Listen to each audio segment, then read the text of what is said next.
Emily hadn't slept properly in weeks.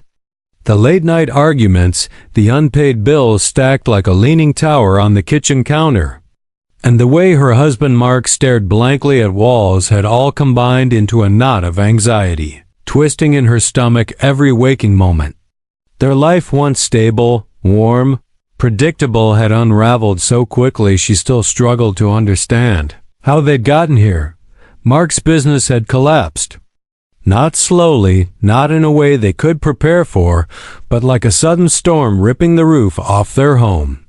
One day they were planning a vacation. The next, they were trying to figure out which bills could be postponed without destroying their credit. Mark blamed himself. He carried that burden like a weight dragging him underwater. Emily could see the guilt weakening him day by day. What made everything worse was his silence. He refused help. He refused to talk. He refused to admit how bad it had become. So the day Emily drove across town to visit Uncle Raymond, she did it alone. Raymond lived on the edge of the city in a grand, old-fashioned home with tall dark windows and thick stone walls. Emily had met him only a handful of times before. He was Mark's uncle, his father's older brother, distant, intelligent, and unsettlingly observant. A retired military strategist, he had a reputation for being brilliant but emotionally impenetrable. Some even claimed he could break people down with a single stare.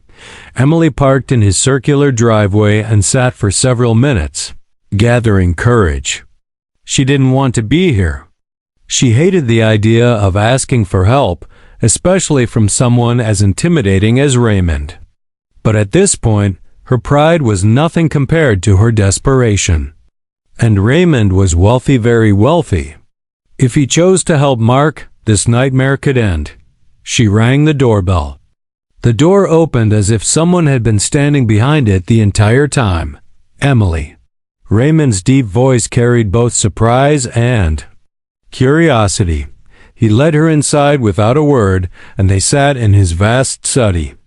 The room smelled of old books, leather, and something metallic she couldn't identify. He simply watched her, hands steepled, waiting for her to speak. Emily swallowed hard. Raymond. I didn't know who else to turn to. Mark is drowning. We both are. The business failed. The bills.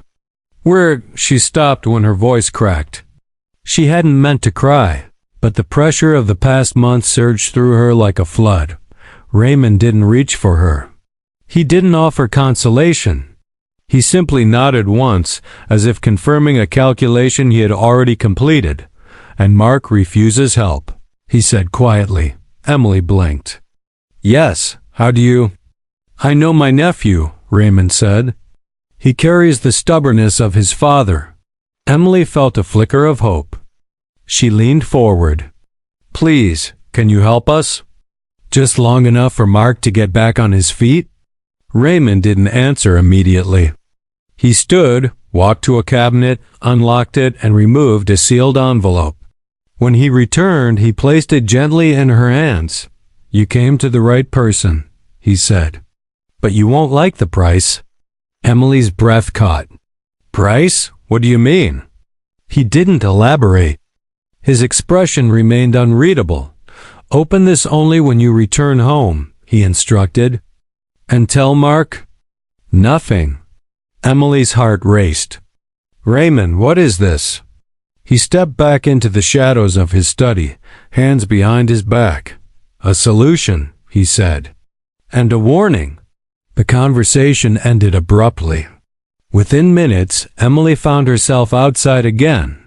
Envelope in hand, unsure if she had made the greatest decision of her life or the biggest mistake imaginable.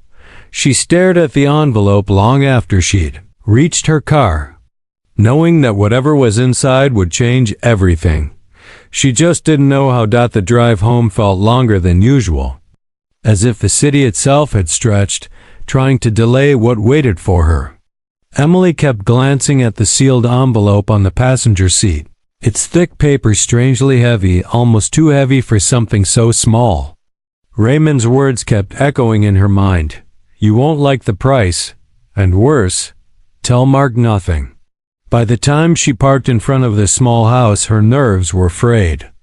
The sun had dipped behind the trees, leaving long shadows across the front yard, stretching like dark fingers toward the door. Emily stepped inside and immediately sensed something wrong. Mark wasn't in the living room, which was usually where he sat in silence after work. "Mark?" she called. No answer. The silence in the house felt dense, as if soaked with tension. Emily set the envelope on the kitchen counter and called out again, louder. After a moment, Mark appeared in the hallway.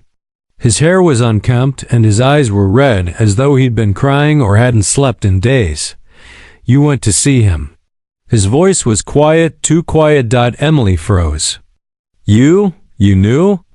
Mark laughed bitterly. "Of course I knew.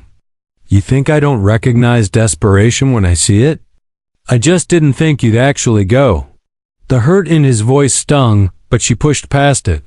"He gave me something," she said, gesturing to the envelope. "He said it would help." Mark's eyes widened, fear replacing anger. He stepped backward as if the envelope were a venomous animal. "Don't open it," he whispered hoarsely. "Emily, whatever he gave you, don't." She stared at him. "Mark, what's going on?" But instead of answering, he lunged forward, grabbed the envelope, and rushed into the bedroom, slamming the door behind him. "Mark!" Emily ran after him. "Open the door!" No answer. Only rustling inside, frantic movements. After several minutes of banging and calling his name, Emily gave up and sank onto the couch, her heart pounding. Something was seriously, terribly wrong.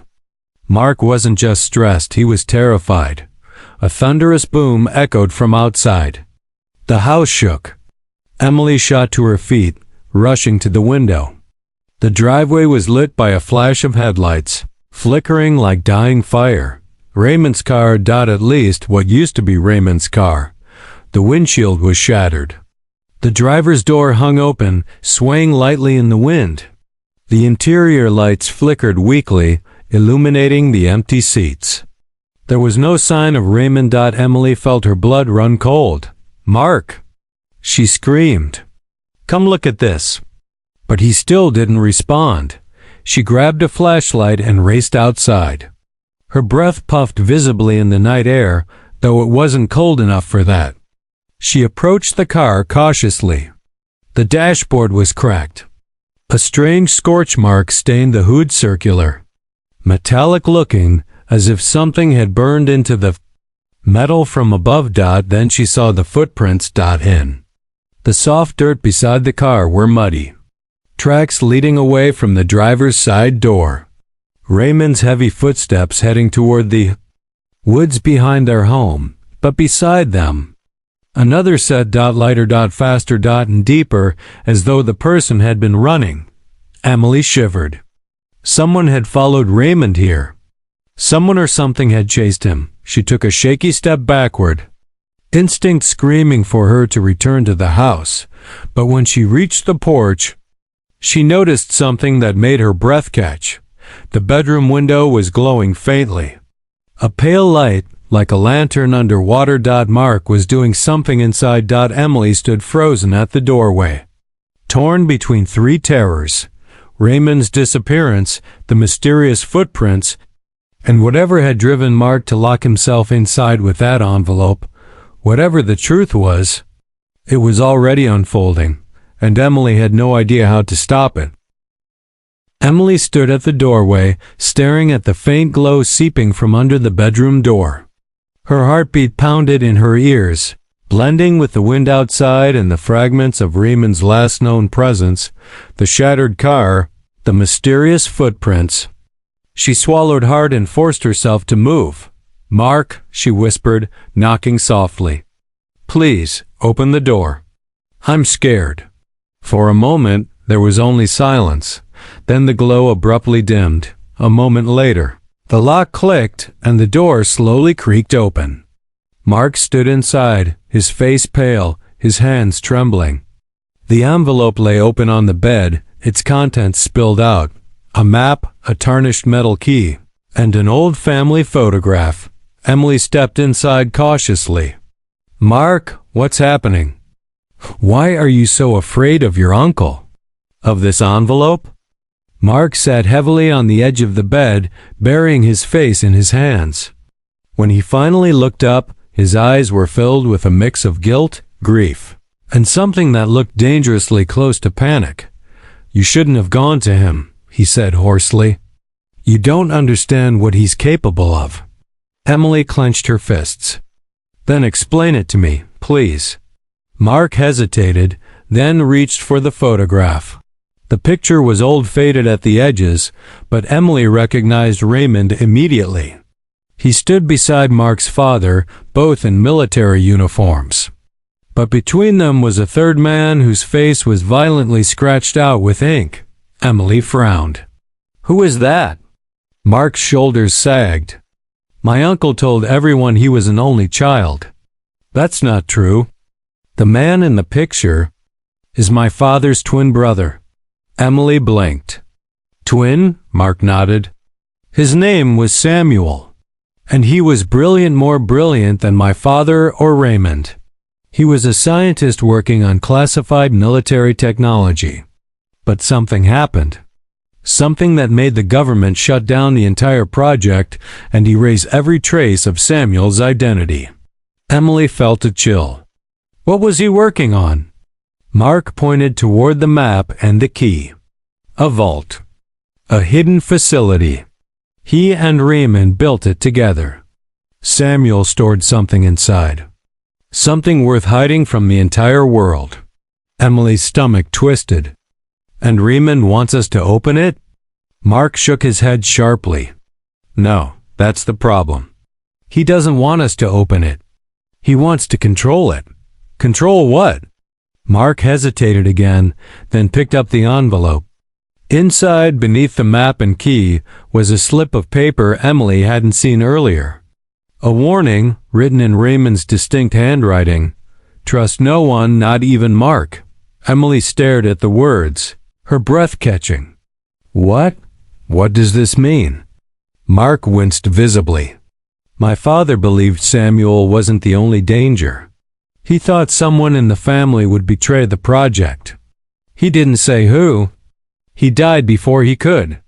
"But Raymond wrote this," Emily whispered. "Are you saying he thinks you are the danger?" Mark stood abruptly, pacing the room. "I don't know what Raymond believes. He changes his story constantly. Sometimes he acts like he's protecting me. Other times, like he's watching me." A sudden crash shook the house glass, breaking downstairs. Emily jumped. "Oh my God, Mark, someone's here." Mark grabbed her hand and pulled her toward him. "Listen to me. Whoever came after Raymond, whoever chased him into the woods, they're here now. And they want the map and the key." Emily's pulse raced. "What do we do?" Mark opened the drawer beside the bed and pulled out a small flashlight and a backpack. "We run. We use the map. We find the vault before they do." Emily's voice trembled. "And then what?" Mark looked at her with eyes full of fear and determination. "Then we decide whether to open it or destroy it." As footsteps echoed from downstairs, Emily realized the truth. The secrets of Mark's family were no longer buried in the past. They were coming for them right now. The sound of shattered glass downstairs was followed by the unmistakable creak of footsteps, slow, controlled, careful. Whoever had entered wasn't panicked.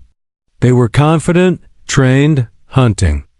Emily's heart hammered painfully in her chest as Mark tightened his grip on her hand and pulled her toward the hallway. "We can't go out the front," he whispered. "They'll expect that." Emily clutched the map, her hands trembling. Every shadow in the house suddenly felt alive, every breath too loud. Mark led her toward the back door, but before they reached it, a voice drifted up from below. "Mark." "Emily, stop hiding. We need to talk." It wasn't a stranger's voice. It wasn't cold or threatening. It was Uncle Raymond's voice. Emily froze mid-step. Raymond? He's alive. Mark shook his head sharply, eyes wide with panic. It might not be him.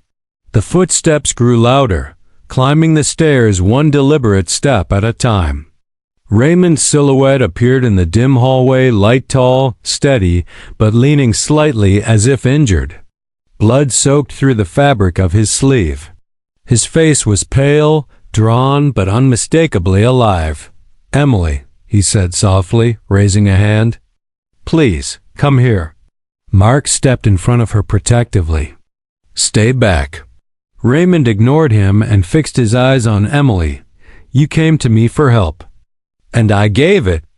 But Mark can't lead you now. You don't know what he's hiding." Emily felt Mark tense beside her.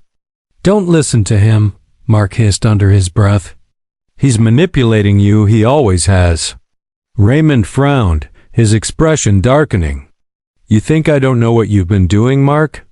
You think Samuel's research was the only secret in this family?" Emily's pulse spiked.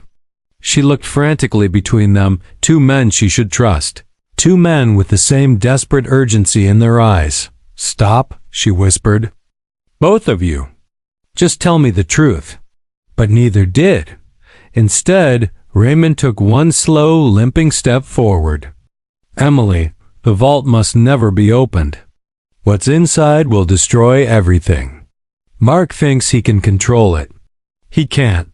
Mark stepped forward too, pulling Emily back with him. "He's lying. Dad trusted me with the map for a reason. Samuel left clues that only I can understand.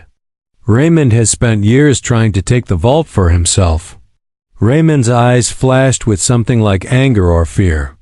"Samuel trusted you? You were a child? You still are. You have no idea what's at stake." Emily felt her breath shaking as her vision blurred with tears. "Please stop. Someone tell me what's inside the vault." Raymond hesitated. Mark hesitated. And in that silence, Emily realized neither of them truly knew. Another window shattered, this time from the back of the house. Someone else was coming in. Neither man had brought help. Someone else, someone dangerous, was closing in fast. Raymond reacted first. "We have to move. Now, Emily, come with me." He extended a trembling hand. Mark grabbed her arm. "Emily, please trust me. Don't go with him." Two hands. Two choices. No guarantees. No answers. Only danger. Emily looked between them in a split second. Decision then jerked her hand away from both. "No," she said fiercely. "Nobody is leading me anywhere. We're going to the vault, and I'll decide what happens when we get there." Both men stared at her in shock. Before they could argue, heavy boots pounded through the broken window downstairs. Flashlights sliced through the dark. Voices barked orders. Emily grabbed the backpack, the key, and the map. "If you want to live, follow me. If not, stay and argue." Then she ran. Mark and Raymond, despite everything, followed her instinctively. They burst out the rear door into the cold night, sprinting toward the woods, branches whipping against their arms as they plunged deeper into darkness. Behind them, the intruders spread out, closing in. Emily didn't look back, not once, because ahead just beyond the tree line was a faint rumbling beneath the earth. A vibration. A pulse. The vault was awakening. And the choice awaiting her inside would shape all of their futures, maybe even the world's. The night had changed everything. And the real story was only beginning.